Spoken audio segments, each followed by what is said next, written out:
धर्मवीर आनंद दिघे प्रतिष्ठान आयोजित चैत्र नवरात्र उत्सवाच्या निमित्ताने ठाणे शहरात भक्तिमय वातावरण निर्माण झालं आहे।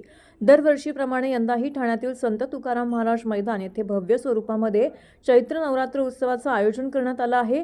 गेल्या अनेक वर्षापासून हा उत्सव मोठ्या श्रद्धा, उत्साह आणि भक्तिभावाने साजरा केला जात असून ठाणेकर नागरिक यामध्ये मोठ्या संख्येने सहभागी होत आहेत।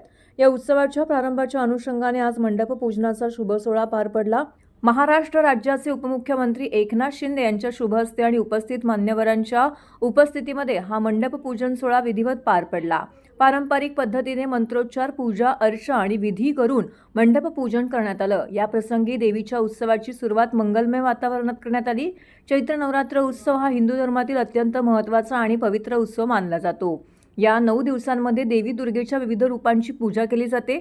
या मंडप पूजन सोहळ्याला अनेक मान्यवर उपस्थित होते। ठाणे लोकसभेचे खासदार नरेश म्हस्के, माजी आमदार रवींद्र फाटक, महापौर शर्मिला रोहित पिंपोळकर, शिवसेना गटनेते पवन कदम, विधानसभा प्रमुख हेमंत पवार, उपशहर प्रमुख जयप्रकाश कोटवाणी, कल्याण जिल्हा प्रमुख गोपाल लांडगे, महिला आघाडी प्रमुख मीनाक्षी शिंदे, नगरसेविका मालती पाटील, नम्रता पमनानी, नम्रता भोसले जाधव, प्रवक्ते राहुल लोंढे, शाखा प्रमुख रोहित गायकवाड यांच्यासह इतर पदाधिकारी येथे उपस्थित होते।